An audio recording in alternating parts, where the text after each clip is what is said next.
Looking over the vastness of the Russian landscape on a map, you would be forgiven for missing the fact that Russia is quite a bit more than just one giant chunk of land, roughly equal to the size of Pluto.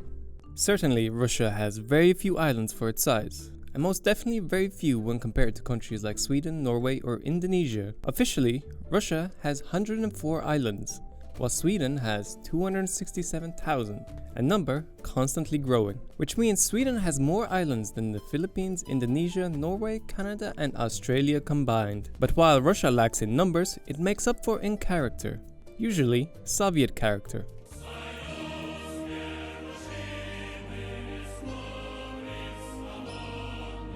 Let's start with the westernmost example first.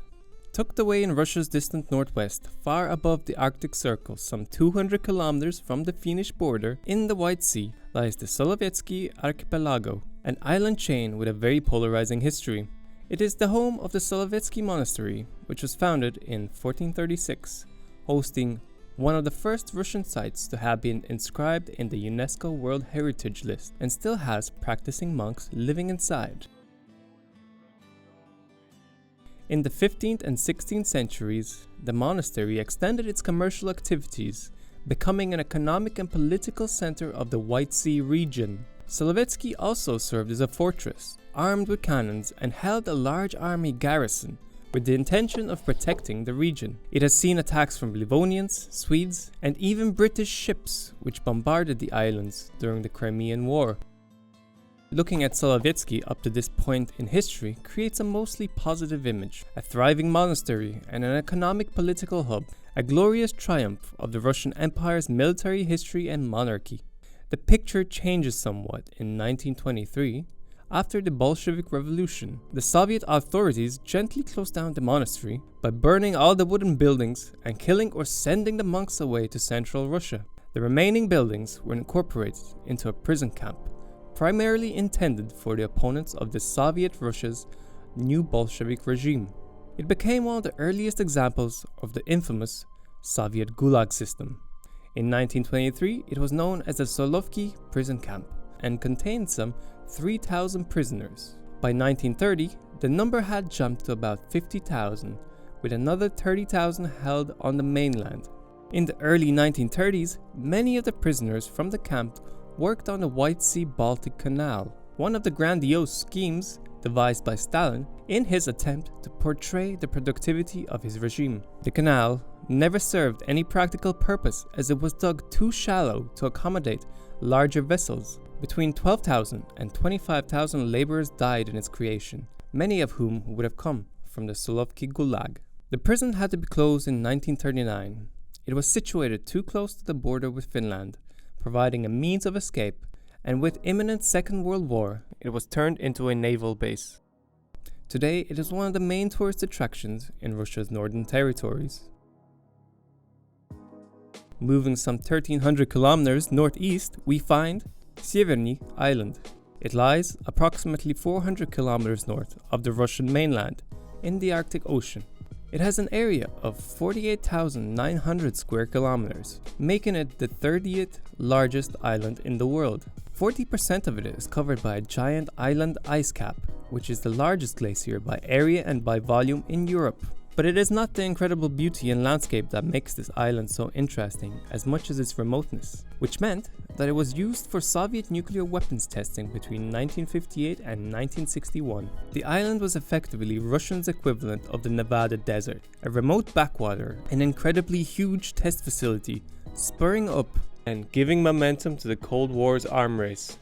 Sukhoi Nos Cape was the location where the Tsar Bomba was detonated. On October 30th, 1961, it was the most powerful nuclear weapon ever created. Its detonation still is the most massive man-made explosion in history.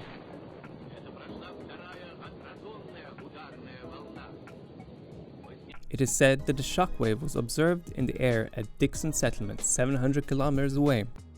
Today, the island is a nature reserve. If you translate the name of Severny Island from Russian into English, it means Northern Island, which I think is pretty appropriate for this place. And the island that is right below it is called Yuzhny Island, which means You guessed it, Southern Island. The two islands are actually so close together that you might be convinced that it's the same island. They are in fact separated by the Matochkin Strait. If the two islands were combined, then the total size would be about 82,000 kilometers, which is just a little bit less than the size of Ireland.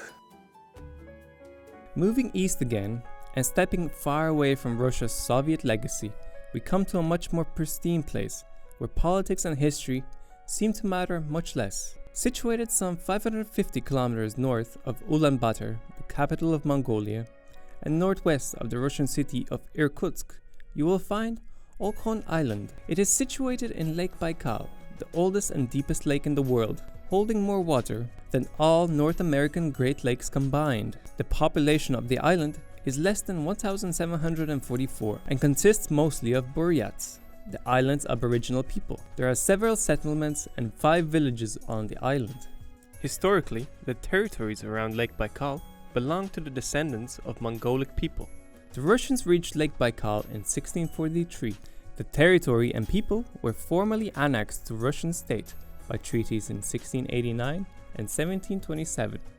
Today, the area is known as a part of the Republic of Buryatia, a federal subject of Russia and one of its 22 non-ethnic republics. Although the area is becoming Russified and tourism is bringing in a new source of income for the islanders, for most, their survival depends on agriculture and fishing, and the island still is the center of the Buryat shamanism, as it has been for centuries. Almost 3,000 kilometers southeast, you will find the southernmost of Kuril Islands. Talking of the island of Kunashir, which is situated about 1,000 kilometers north of Tokyo and is visible from Japan's northernmost coast. The Ainu people were the earliest confirmed inhabitants of the island, but by now have almost completely disappeared. The Japanese administration first took nominal control of the islands in the Edo period, but ever since the arrival of Russia, there has been a rivalry over these islands. Kunashir in particular is fascinating to me because it's where the unofficial border between Russia and Japan lies. It is unofficial because technically Russia and Japan are still at war over this island. Japan claims that the 4 southernmost islands of the Kuril archipelago are the northernmost territories of Japan and historically parts of the Hokkaido prefecture, not belonging to the Kuril island chain. Particular islands in dispute are Iturup, Kunashir, Shikotan, Habomai Islands.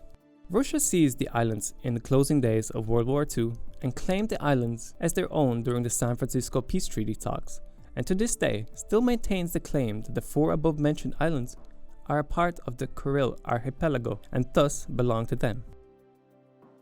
Formally speaking, World War II never concluded because Russia and Japan never made peace due to this ongoing dispute. And for now at least, it seems that Russia has the upper hand, having had thoroughly Russified the islands. And so Kunashir remains a piece of Russian land that you can see from the shores of Japan. 岬はひどい波だった。それでも島ははっきり見える。私は何度もあんな近くに国境があるんですねと言った。その都度川田さんは国境ではないんだ。日本の島なんだと何度も訂正してくれた。1945年以後、この海で何人もの漁師が捕まった。岬の下にはロシア人が打ち捨てた船の残骸が横たわっている。I have a couple more islands that I'm going to briefly mention next, but before I do, please make sure to subscribe and ring the bell button in order to be notified of my future videos. Not too far away, you're going to find Sakhalin Island.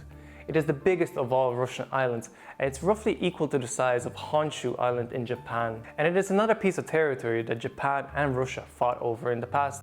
Only recently did they change the railway gauges from Japanese to Russian. And then if we go way back up to the Arctic Circle, about 2,700 kilometers northeast, you're going to find Wrangler Island. Today it is a pristine nature reserve, and in the past it quite possibly was the last place where woolly mammoths existed. That's it for now. Have a guess where this is, and I will see you in the next video.